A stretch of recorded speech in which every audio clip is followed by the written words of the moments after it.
Assalamu alaikum, সুপ্রিয় শিক্ষার্থী, warmly greeted to my class. Today I will present an important topic, punctuation and capitalization. This topic is mostly common for class 8 and 9 and 10. Even 11 you will have such kind of questions. So this item is mostly important for the students for these three sections of classes. ওকে, আমরা প্রথমে দেখব যে punctuation মার্কগুলো কী কী। আমরা দুইটা পার্টে আলোচনা নিয়ে আসব। তো ফুল স্টপ, ফার্স্টলি আমরা দেখতেছি full stop, comma, question mark, exclamation mark বা exclamation sign of note of exclamation যেটাই বলো না কেন, inverted comma, colon, semicolon, apostrophe, dash, hyphen, oblique. আরও দুটো আছে যেটা হচ্ছে ব্র্যাকেট এবং ডট, তো সেগুলো আমি এখানে দেখাইনি। এগুলি হচ্ছে mostly used punctuation marks.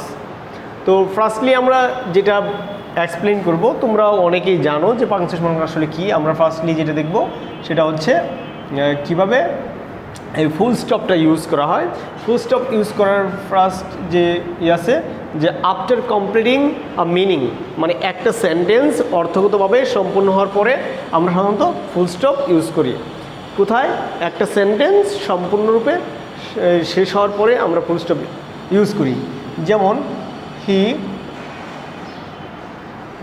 Watches TV. তো এই যে হি ওয়াচেস টিভি, এখানে একটা আমরা ফুল স্টপ দিলাম।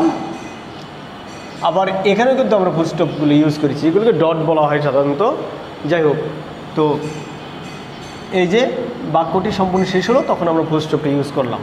তারপরে আরেকটি বিষয় হচ্ছে এই সংক্ষিপ্ত যে নামগুলো আমরা ইউজ করি, ব্যবহার করি, বিশেষ করে যেমন টিভি, এই টিভিটা অর্থাৎ টিভি, তারপর হচ্ছে S S C, H S C, অর্থাৎ এই টাইপের যে লেটারগুলো, যেমন বি এ এম এ, তো এই টাইপের ডটগুলো আমরা সাধারণত ব্যবহার করে থাকি। ডট না, জাস্ট একটা ফুল স্টপ হিসেবে ব্যবহার করে দিই। অনেক সময় ফুল স্টপ আর ডট একই রকম মনে হয়ে যায়। তো এরপরে যেটা আছে যে যেমন আমরা সংক্ষিপ্ত, এগুলো হচ্ছে এগুলি প্রত্যেকটা ওয়ার্ডের মানে প্রত্যেকটা লেটারের একটা এলাবোরেশন আছে। তো এই অ্যাব্রিভিয়েশন ক্ষেত্রে আমরা ডট বা ফুল স্টপগুলো ইউজ করি। এবং সেক্ষেত্রে আরেকটা জিনিস তোমাদেরকে বলছি, যেমন হচ্ছে একটা গ্রিক শব্দ ই টি সি টি আর এ, যেটাকে বলা হয় অ্যাটসেট্রা। তো অ্যাটসেট্রার ক্ষেত্রে আমরা সংক্ষেপে এই তিনটা শব্দ নিয়ে আমরা কি ইউজ করি, ইটিসি। আবার এক্সাম্পল, এই ক্ষেত্রে দেখো এই ই এবং এক্সকে নিয়ে আমরা কি ইউজ করি, এক্স, এটা ডট দিয়ে ইউজ করি। যেমন আবার যদি আমরা মোহাম্মদ ইউজ করি, যেমন দেখো মোহাম্মদ, এটাকে সংক্ষেপে আমরা কি করি, এম ডি দিয়ে ফুল স্টপ দিয়ে আমরা এটাকে করে নিই। অর্থাৎ এই ক্ষেত্রগুলোতেই ম্যাক্সিমাম কি ইউজ করা হয়, অর্থাৎ ফুল স্টপ ব্যবহার করা হয়। তো ফুল স্টপের পরে আমরা যেটা দেখব সেটা হচ্ছে কমা। তো কমার বহুবিধ ব্যবহার, কমার অনেক ধরনের ব্যবহার আছে। কমা সাধারণত আমাদের সবচেয়ে বেশি ব্যবহৃত পাংচুয়েশন মার্কগুলোর মধ্যে একটি। অর্থাৎ আমরা এখানে দেখি ভকেটিভ কেস হিসেবে কমার ব্যবহার হয়, ভকেটিভ কেস। এখন জানতে হবে ভকেটিভ কেস কি। ভকেটিভ কেস মানে হচ্ছে সম্বোধন সূচক শব্দ। এই সম্বোধন সূচক শব্দটা কি? যেমন আমরা অনেক সময় অনেকে ডেকে থাকি, এই রানা কাম হেয়ার। যেমন রানা কাম হেয়ার, এখানে আসো।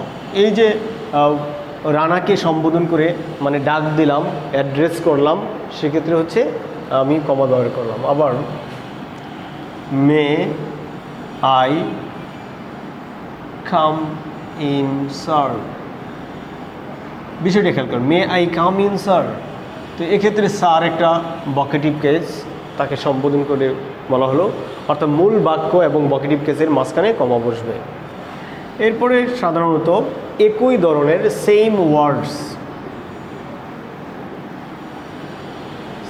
ওয়ার্ডস প্রকাশে একের অধিক শব্দের ক্ষেত্রে আমরা সাধারণত দুই বা ততোধিক শব্দের ক্ষেত্রে কমা ব্যবহার করে থাকি। যেমন আমি কিছু স্টেশনারি উল্লেখ করছি, যেমন বুক, কমা পেন, কমা পেন্সিল। এই যে বুক, পেন, পেন্সিল, এইসব একই ধরনের স্টেশনারি শব্দের ক্ষেত্রে আমরা কমা ব্যবহার করতে পারি। এরপরে আরও আছে কমার ব্যবহার। সাধারণত রিপোর্টেড স্পিচ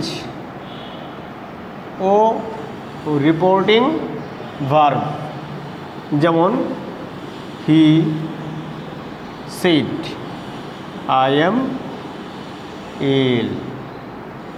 এই যে he said, I am ill, এই যে রিপোর্টেড, এটা হচ্ছে রিপোর্টেড স্পিচ আর এটা হচ্ছে রিপোর্টিং ভার্ব। তো এই দুইটার মাঝখানে একটা কমা ইউজ করা হয়।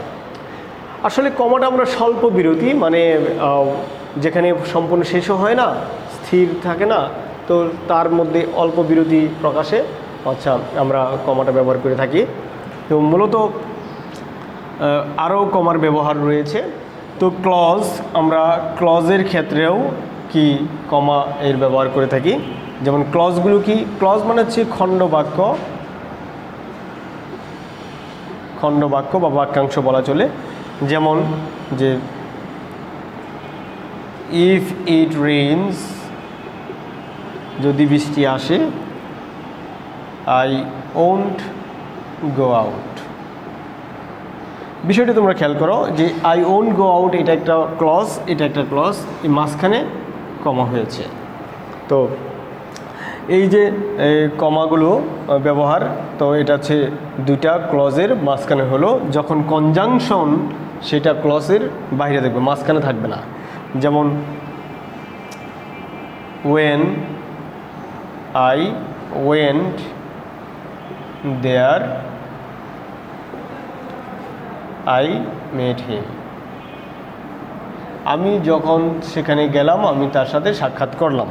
তো এই যে ওয়েন আই ওয়েন্ট দেয়ার, এখানে ওয়েন কিন্তু কি, ওয়েনটা অর্থাৎ মূল বাক্য থেকে বাহিরে আছে, অর্থাৎ যেটা সাবঅর্ডিনেট কনজাংশন মানে ক্লজ, সাবঅর্ডিনেট কনজাংশন হিসেবে এই সাবঅর্ডিনেট ক্লজ গঠন করেছে, তাই এখানে একটা কমার ইউজ হয়েছে।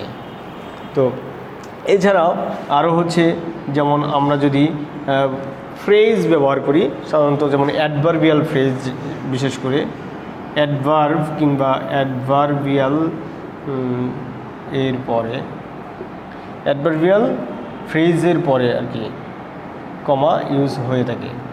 যেমন দেখো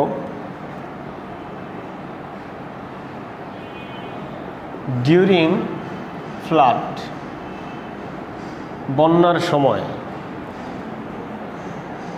the students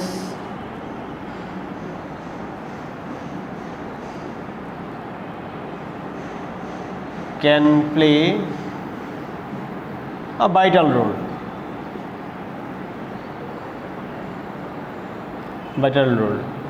বন্যার সময় ছাত্ররা একটা গুরুত্বপূর্ণ ভূমিকা পালন করতে পারে তাদের সাফারিংস দূর করার জন্য। সেক্ষেত্রে দেখো ডিউরিং ফ্লাড এটা একটা অ্যাডভার্বিয়ালস, মানে টাইম বুঝেছে, ব্যাপ্তি বুঝেছে, বন্যার সময়। তো এরপরে আমরা কমা ব্যবহার করেছি। তো এছাড়াও আরও কমার অনেক ব্যবহার রয়েছে। যেমন আমরা যদি বাক্যাংশ অর্থাৎ মানে ফ্রেজ মানে শব্দগুচ্ছ ব্যবহার করে থাকি, যেমন হচ্ছে কি যে going there, participle phrase, going there I found হিম,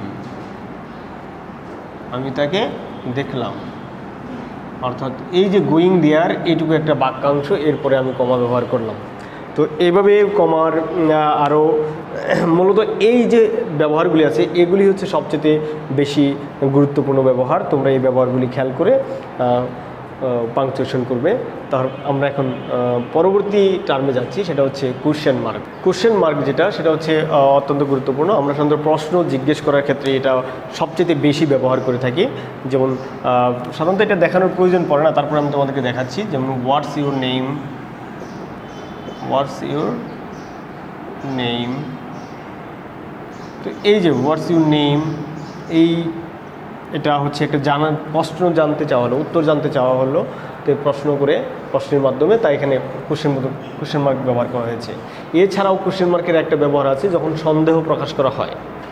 যেমন আমরা যে অনেক সময় বলে থাকি ইউ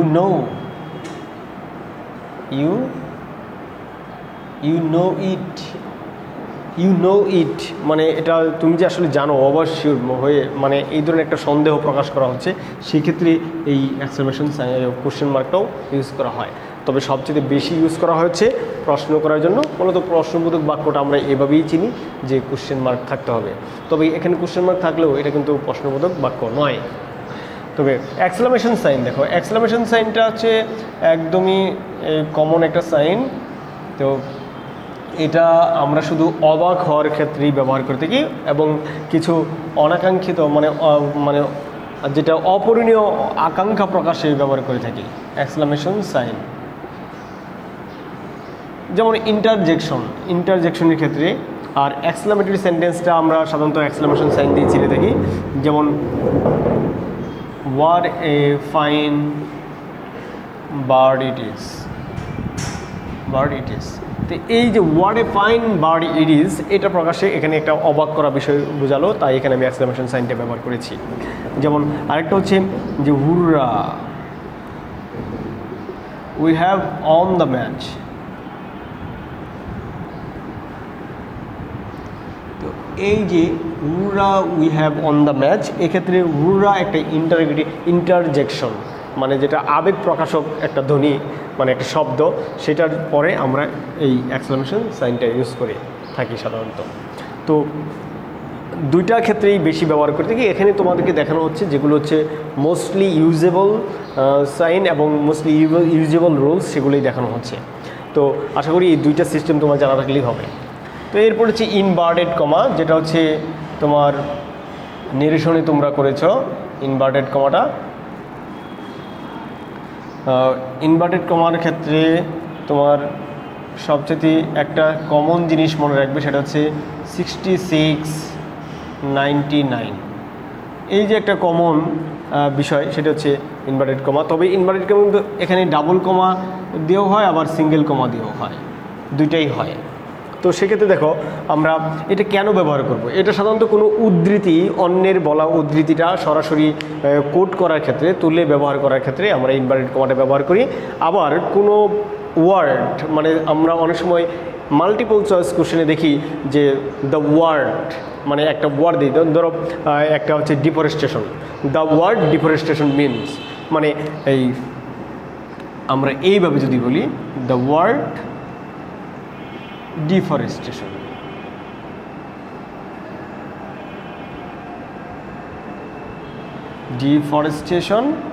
এই যে এখানে আমরা একটা ইনভার্টেড কমা ব্যবহার করে থাকি, মানে কোনো শব্দকে হাইলাইট করতে, আবার কোনো উদ্ধৃতি সরাসরি তুলে এনে প্রকাশ করলে এই ইনভার্টেড কমাটা আমরা ব্যবহার করে থাকি। যেমন নেরেশনের মধ্যে কি থাকে, যেমন he said I am ill, এই যে আই এম ইল, এটা একজনের কথা, সেটা তুমি আমি বা সে বলতেছে, সে বলল যে আমি অসুস্থ, মানে এই কথাটা হচ্ছে সে বলছে, তো তার কথাটা যেভাবে আছে সেভাবেই তুলে ব্যবহার করাটাই হচ্ছে এই ইনভার্টেড কমার ব্যবহার। তো এছাড়া ইনভার্টেড কমার ব্যবহার তোমাদের এত বেশি প্রয়োজন নাই জানার, এই যে দুইটা রুলস বললাম, দুইটা রুলসই তোমরা মনে রাখবা। এরপরে আসতেছে আমাদের কোলন। তো কোলনটা কি? কোলন সাধারণত কোনো উদাহরণ প্রকাশে, যেমন গিভেন বিলো, সাজ দ্যাট, এটা যেমন আমরা অনেক সময় বলি গিভেন বিলো লিখে এমন একটা টান দিই, আবার সাজ দ্যাট বলো এরকম বলি। তো ঠিক আছে, আবার এক্সাম্পল লিখেও এরকম দিই। তো এই যে কোলনগুলো ব্যবহার, এই সব ক্ষেত্রে সাধারণত কোলনগুলো ব্যবহার হয়ে থাকে। যখন একাধিক কোনো উদাহরণ তুমি সেট করবে, তখন কোলন দিয়ে একটার পর একটা কমা দিয়ে তুমি এই উদাহরণগুলি সেট করতে পারবে। আবার সেমিকোলন, এখন সেমিকোলনটা কি? Semicolon,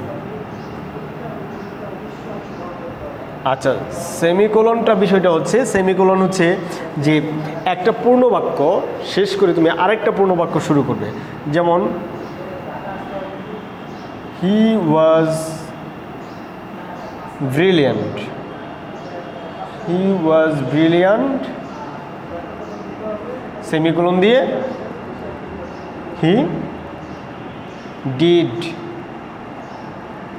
an extraordinary result, extraordinary result। অর্থাৎ এই যে একটা বাক্য, এই বাক্যের পরে আরেকটা বাক্য আমি শুরু করেছি, তো এক্ষেত্রে তোমার এই ছোটো হাতের অক্ষর দিয়ে লেখা যাবে, তো সেটা লেখার জন্যই এটা করা যাবে, মানে সেমিকোলনের ব্যবহার করা যাবে। এছাড়াও আমরা সেমিকোলন অনেক ক্ষেত্রে ব্যবহার করে থাকি, যেমন এই গিভেন বিলুর ক্ষেত্রে, এই ধরনের ক্ষেত্রে আমরা অনেক সময় সেমিকোলন ইউজ করি। অনেক সময় যে একাধিক শব্দ পরপর ব্যবহার করার ক্ষেত্রে সেমিকোলন ব্যবহার করে থাকি। যাই হোক, আরেকটা গুরুত্বপূর্ণ বিষয় আমাদের আসছে, সেটা হচ্ছে তোমার অ্যাপোস্ট্রফি। অ্যাপোস্ট্রফিটা অনেক গুরুত্বপূর্ণ তোমাদের জন্য, কারণ অ্যাপোস্ট্রফির বেশ কিছু বিষয় আছে যেটা জানা প্রয়োজন। তো আমরা অ্যাপোস্ট্রফিটা দেখব এখন। তো অ্যাপোস্ট্রফিটা যেটা হচ্ছে,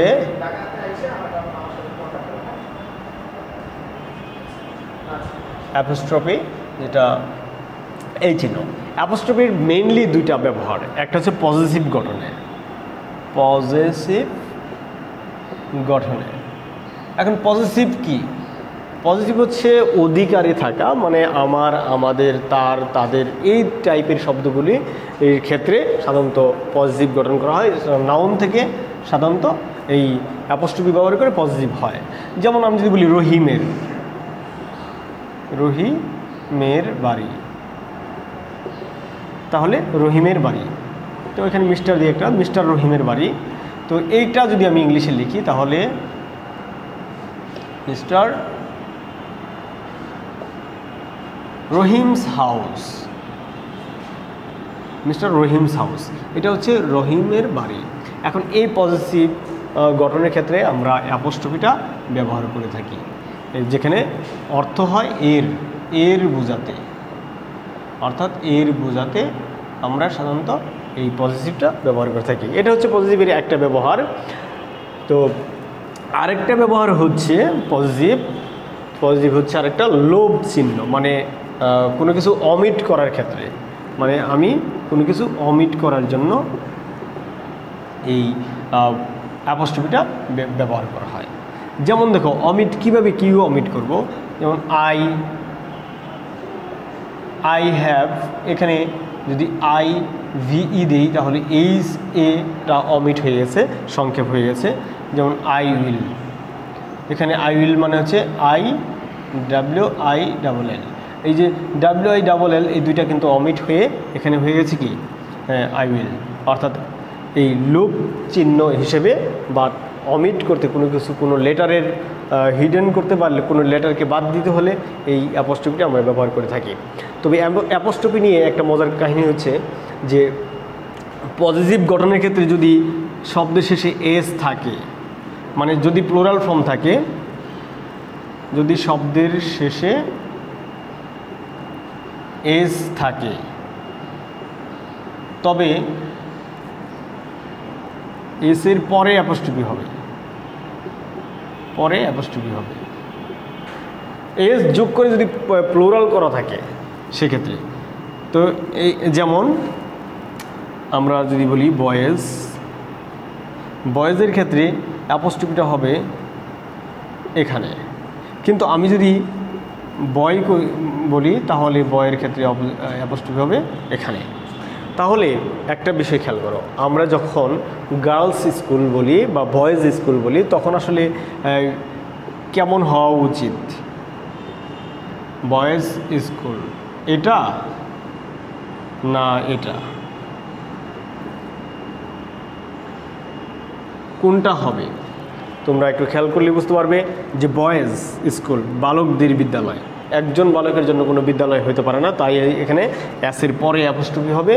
এবং যদি এটা বলি আমি বয়েজ স্কুল, তাহলে ভাই একজন বালকের বিদ্যালয়, তাই এটা হবে না। তার মানে এটা একজন বালকের বিদ্যালয় হয় না, তাই বিদায় এটা বয়েজ স্কুল, এটা হবে না, এটা হবে। তেমনই গার্লস স্কুলের ক্ষেত্রে এটাই। কিন্তু কিছু শব্দ আছে যেগুলো অ্যাস যোগ না করেই সেটা সিঙ্গুলার, বা অ্যাস যোগ করলেও সেটা সিঙ্গুলারই থেকে যায়। যেমন মানে কিছু শব্দের সাথে স্বভাবতই অ্যাস থাকে, যেমন কিডস, জন কিডসের কথা যদি আমরা বলি, জন কিডস, এই জন কিডসের ক্ষেত্রে যে বিষয়টা আমরা দেখতে পাচ্ছি সেটা হচ্ছে অ্যাস আছে। এখন তুমি জন কিডসের প্রকাশ করতে গেলে কীভাবে ইউজ করবে? অবশ্যই অ্যাপোস্ট্রফিটা এখানে ইউজ করবে। তবে এক্ষেত্রে তুমি আরেকটা অ্যাপোস্ট্রফি অ্যাস দিতেও পারো, না দিলেও চলবে। অ্যাস দিতেও পারো, না দিলেও চলবে, ঠিক আছে? আমরা সাধারণত এটাই বেশি ইউজ করব। তো অ্যাপোস্ট্রফির ব্যবহার এই দুইটা ক্ষেত্রেই আমরা প্রধানত ব্যবহার করে থাকি। এরপরে আমরা দেখব হচ্ছে ড্যাশ।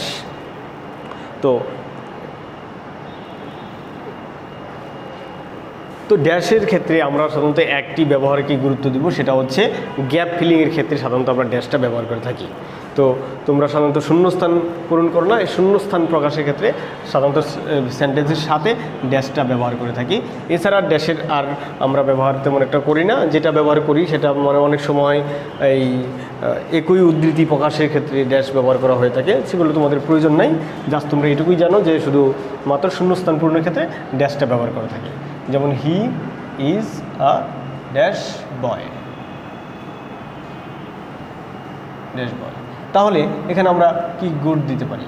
দেখো আমি ড্যাশটা কী হিসেবে দিয়েছি, লাইন বরাবর থাকবে ড্যাশটা সাধারণত। এরপর আসতেছে যে হাইফেন। হাইফেনটা কি আসলে? হাইফেন সাধারণত যেটা হচ্ছে ড্যাশের চাইতে একটু ছোটো হয়, ড্যাশের চাইতে একটু ছোটো হয়। হাইফেনটা কী কাজে ব্যবহার করা হয়? হাইফেনের প্রধান যে ব্যবহার সে হাইফেন, সেটা হচ্ছে কোনো শব্দ সংযোগ করার ক্ষেত্রে এবং কম্পাউন্ড ওয়ার্ড গঠনের ক্ষেত্রে। মানে কম্পাউন্ড ওয়ার্ডগুলো কী কী? কম্পাউন্ড ওয়ার্ড গঠনে, যেমন কম্পাউন্ড ওয়ার্ড গঠন কেমন? যেমন দেখো আমরা যদি বলি যে fathers in law, fathers in law. তারপর হচ্ছে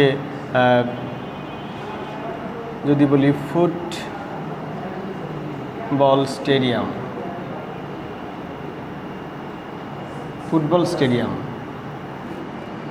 অর্থাৎ এই যে football stadium, fathers in law, এই শব্দগুলো গঠনের ক্ষেত্রে যেমন আরও আছে, যেমন কি বলবো যে তোমার ফিস্ট হাউস মানে ভোজন বাড়ি বা ভোজন বিলাস, এগুলোর ক্ষেত্রে সাধারণত হয়ে থাকে এই কম্পাউন্ড ওয়ার্ড গঠনে। তারপর হচ্ছে দুইটা শব্দের সংযোগ, মানে তুমি একটা সেন্টেন্স শেষ করতে গিয়ে ধরো এমন হলো যে তুমি লিখবে হচ্ছে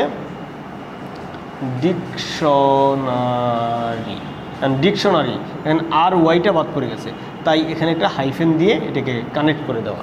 এই হচ্ছে দুইটা মূলত হাইফেনের ব্যবহার। আরেকটা হচ্ছে অবলিক। অবলিকটা কি আসলে? অবলিকটা হচ্ছে অথবা বোঝায়, অবলিক যেটা আরেকটা নাম হচ্ছে স্ল্যাশ।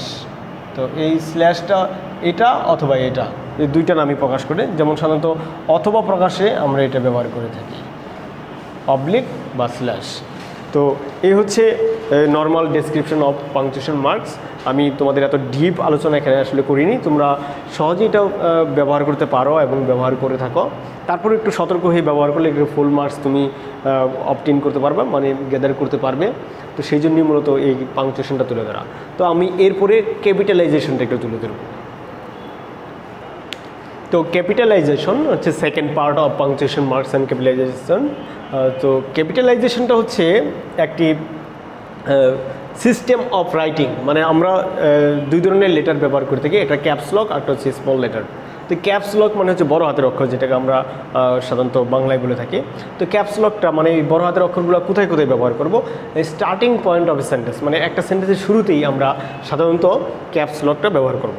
যেমন আমি যদি বলি এইচটা বড় হাতে দিলাম, হি ইজ আ গুড বয়, তো এক্ষেত্রে যে বিষয়টা আমি দেখালাম সেটা যে এই এইচটা হচ্ছে স্টার্টিং ওয়ার্ড, মানে তাই এইচটাকে ক্যাপিটাল করা হলো। তারপরে হচ্ছে এছাড়াও কিছু কিছু ওয়ার্ড আছে যেটা সেন্টেন্সের ভিতরেও তোমার বড় হাতের অক্ষর হয়, যেমন আই, যেমন ইট ইজ আই, এখানে আইটা বড় হাতের হবে, এখানে আইটা কিন্তু ছোটো হাতের হবে না। আবার আই যদি যখন কোনো শব্দ গঠন করবে তখন কিন্তু এটা ছোটো হাতের হবে, যেমন ইট। তো আই স ইট, এক্ষেত্রে দেখো আইটা ছোটো হাতের, এক্ষেত্রে আইটা বড় হাতের। তো এই যে আয়ের ক্ষেত্রে শুধু আই যদি মাঝখানেও থাকে তো সেক্ষেত্রেও সেটা বড় হাতের অক্ষর হবে, তো একা যদি থাকে আর কি। এরপর আসছে প্রপার নাউন। আমরা সাধারণত জানি প্রপার নাউন কোনগুলো। প্রপার নাউন যেমন কোনো ব্যক্তি, বস্তু বা প্রাণী বা স্থানের নির্দিষ্ট নাম, যেমন ঢাকা, যেমন আমি মোহাম্মদ আব্দুল সালাম, তারপর হচ্ছে রয়্যাল বেঙ্গল টাইগার, তারপর হচ্ছে বাংলাদেশ, তারপর হচ্ছে বিভিন্ন সাগর মহাসাগর, যদি প্যাসিফিক, আটলান্টিক, এই সব শব্দগুলোই সাধারণত হিমালয়েস, সুন্দরবনস, এই সব শব্দগুলোই সাধারণত বড় হাতের অক্ষর দিয়ে শুরু হবে। এরপর হচ্ছে এব্রিভিয়েশন। এব্রিভিয়েশনটা কি? এব্রিভিয়েশন সাধারণত আমরা এর আগেই দেখছিলাম, যেমন SSC, HSC, HSC। তো এই যে SSC, HSC, এই প্রত্যেকটা লেটার কিন্তু বড় হাতের অক্ষর, কারণ প্রত্যেকটা লেটারে এক একটা আলাদা কি ওয়ার্ড গঠন করে, মানে প্রত্যেকটা লেটারই মানেই হচ্ছে এক একটা ওয়ার্ড, তাই এখানে বড় হাতের অক্ষর দিতে হবে। আবার দেশের নামও আছে, যেমন USA, আবার হচ্ছে UK, যেমন RSA। তো এই টাইপের শব্দগুলি সাধারণত সবসময় ক্যাপিটাল লেটারে হয়ে থাকে। এবং অর্গানাইজেশনস, এখন অর্গানাইজেশনগুলো কি, বিভিন্ন সংস্থা আছে, যেমন দ্য ইউনাইটেড নেশন। তো দ্য ইউনাইটেড নেশন, তো এই যে অর্গানাইজেশনগুলো দেখা যাচ্ছে যে দ্য ইউ এবং এন দুইটাই কি ক্যাপিটাল লেটার দেওয়া হলো, দ্য ইউনাইটেড নেশনস অর্থাৎ। তারপরে কি আছে WHO, WHO। এই WHO আর HO, হু মানে হচ্ছে কে, আর WHO এটাও তো হু হয়, কিন্তু এটা হচ্ছে ওয়ার্ল্ড হেলথ অর্গানাইজেশন, তাই এইগুলো হচ্ছে ক্যাপিটাল লেটারে হবে। এবং স্বাভাবিকভাবে হু হচ্ছে মানে কে যেটা, সেটা তো ডাব্লিউটা স্টার্টিং পয়েন্টে বড় হাতের হবে, তার মানে এটার সাথে এটার কিন্তু কোনো সম্পর্ক নেই বা মিল নেই। তো এরকম আরও অনেক অর্গানাইজেশন আছে যেগুলো সাধারণত এই ক্যাপিটাল লেটারে হয়ে থাকে, মানে ক্যাপসুলকে হয়ে থাকে। তো আমি এই ক্যাপিটাল লেটার আর এই ইসের মধ্যে, মানে পাংচুয়েশনের মধ্যে বিস্তর পার্থক্য, কারণ পাংচুয়েশন অনেক ডিটেলস আলোচনা রাখে, কিন্তু ক্যাপিটালাইজেশনের মধ্যে আসলে তেমন কোনোই আলোচনা নাই, শুধু জাস্ট মাত্র তোমাকে সেন্টেন্সের শুরুটা শুরু করতে হবে ক্যাপিটাল লেটার দিয়ে, এবং এই যে অর্গানাইজেশনগুলো, এবং যদি এই ইনভার্টেড কমার ভিতরে থাকে বাক্য তাহলেও কিন্তু শুরুটা হবে ক্যাপিটাল লেটার দিয়ে, এটাও মনে রাখবে। তো ক্যাপিটালের আর বেশি তেমন কিছুই নেই আলোচনা করার, তাই আমি সংক্ষেপে এখানে শেষ করে দিচ্ছি।